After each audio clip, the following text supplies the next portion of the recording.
Hai. Assalamualaikum warahmatullahi wabarakatuh. Balik lagi bersama gue Suhan KPSCT. Gimana? Sudah ada perkembangan hidup kalian atau masih gitu-gitu aja? Sama gue juga. Ya mau gimana lagi, tinggal kita nikmatin saja ya guys. Dan gue ingatkan kembali kepada kalian yang nonton video ini, tolong bantu subscribe gua, tolong bantu share video ini bila mana si video atau isi konten ini menarik dan informatif. Nah, sekarang gue mau lanjut baca berita dari CNN Indonesia. Tapi sebelum ke beritanya, kita ke intro dulu.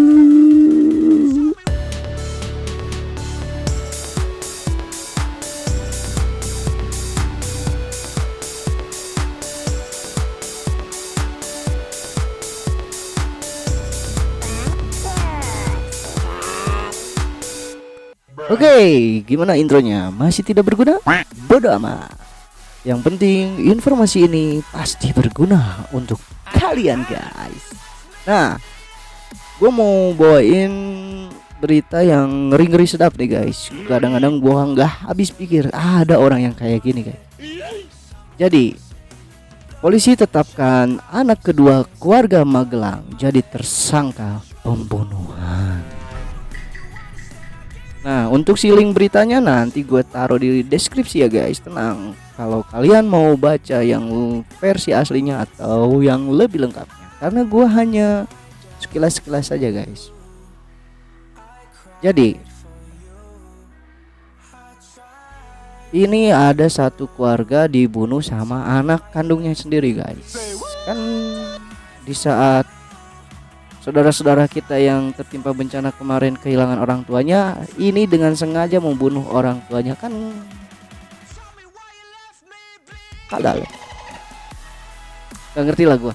Dan yang anehnya si anak ini bener-bener terkonsep guys. Sudah terkonsep gimana caranya buat ngebantai semua orang tuanya termasuk kakaknya guys.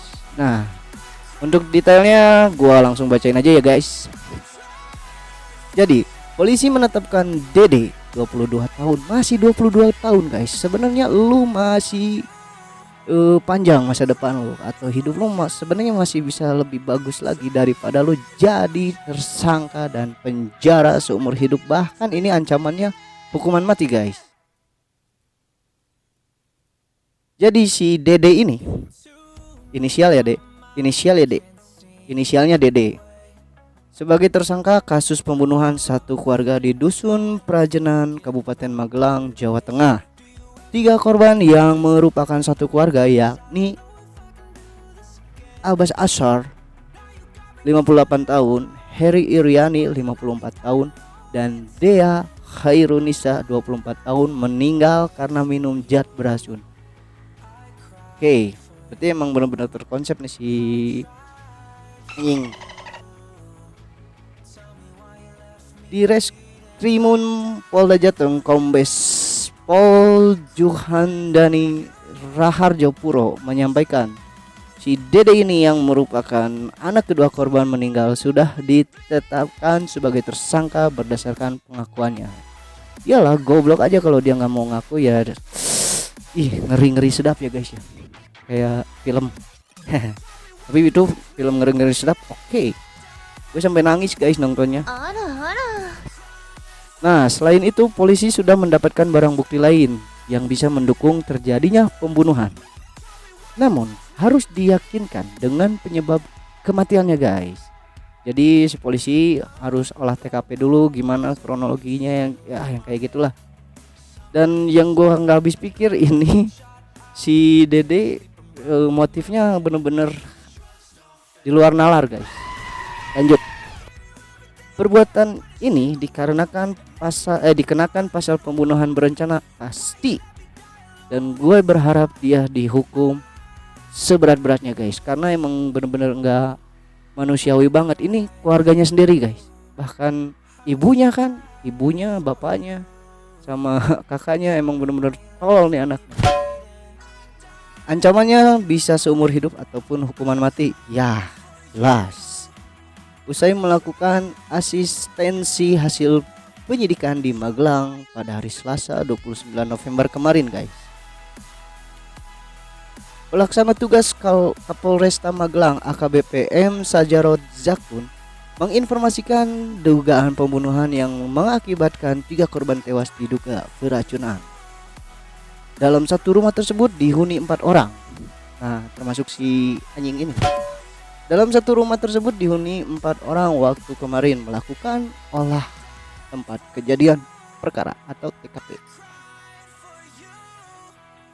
Ada beberapa kejanggalan yang menguatkan kami untuk menduga anak kedua dari korban meninggal dunia sebagai pelaku. Jadi awalnya si tersangka ini ditetapkan saksi ya guys. Ditambah lagi, kemarin kami temukan sisa zat kimia yang diduga digunakan untuk membunuh 3 korban katanya. Mengerikan ya. Jadi si Dede sempat jadi saksi dan polisi nggak sebodoh itu. Ferguson, kamu bener-bener konyol. Polisi kita itu tingkat dewa. Kejanggalan di TKP yang ada, korban meninggal karena keracunan. Biasanya ada sisa muntahan. Inilah polisi kita yoi banget. Tapi saat kami temukan di TKP clear, jadi nggak ada guys. Kalau misalkan itu emang keracunan murni dari makanan atau apapun, biasanya emang mual guys, mual pasti ada muntahan. Ini clear kata Pak Polisi. Kemudian pihak saudara atau keluarga dari pasangan suami istri ini yang meninggal minta untuk dilakukan otopsi. Dan yang pengen ketawanya guys, si anak kedua ini dia menolak untuk diotopsi guys. Jadi takut kayaknya. Namun polisi tidak tinggal diam Ferguson. Namun bagi kami sebagai penyidik tetap dilakukan otopsi terkait korban meninggal dunia untuk melihat penyebab kematiannya, karena dugaan kami keracunan sehingga perlu diotopsi. Ya bagus Pak Polisi, good job. Jadi Pak Polisi ini menyampaikan motif sementara baik dari keterangan pelaku dan lingkungan sekitar tempat tinggal bahwa yang bersangkutan sakit hati. Nih yang gak habis pikir gua. Lu sakit hati bisa ngilangin nyawa orang, udah gitu nyawa orang tua lu goblok. Ada ya orang kayak gini ya Allah.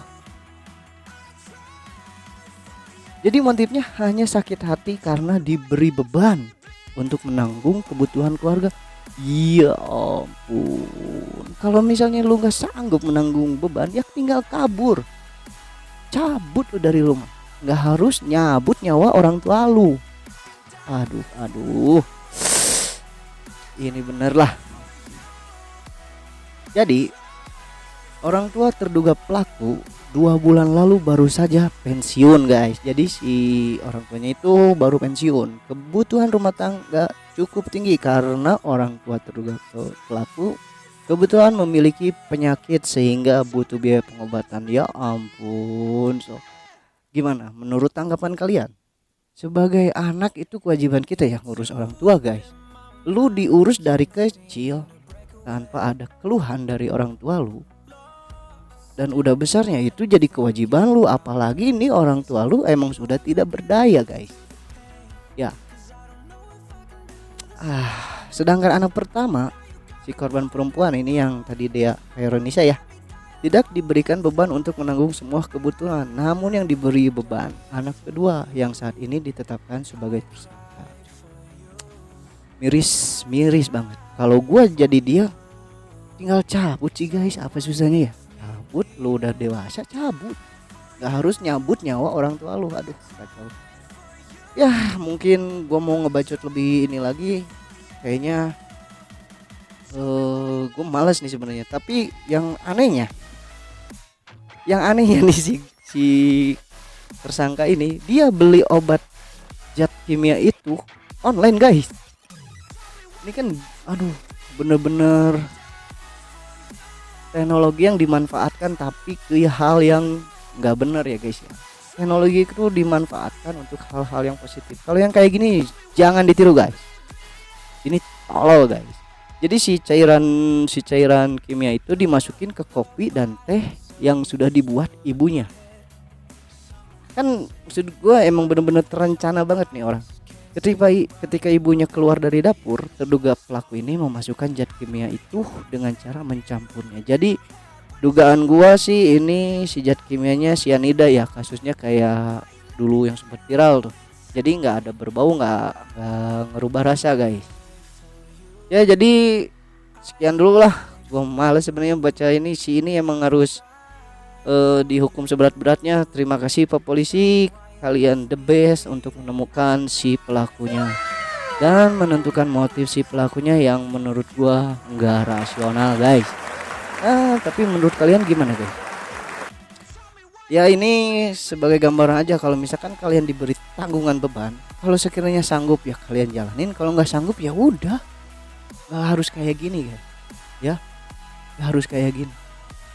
Ini perilaku yang harus sangat-sangat jangan ditiru guys.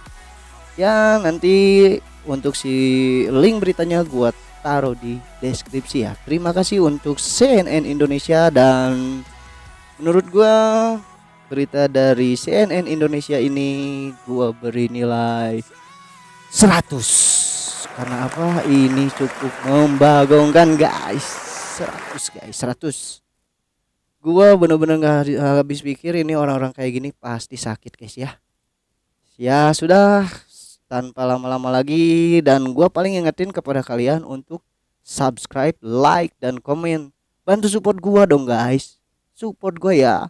Dan untuk kalian yang sudah subscribe, terima kasih banyak. Semoga kalian diberikan rezeki yang melimpah dan sukses selalu serta sehat selalu.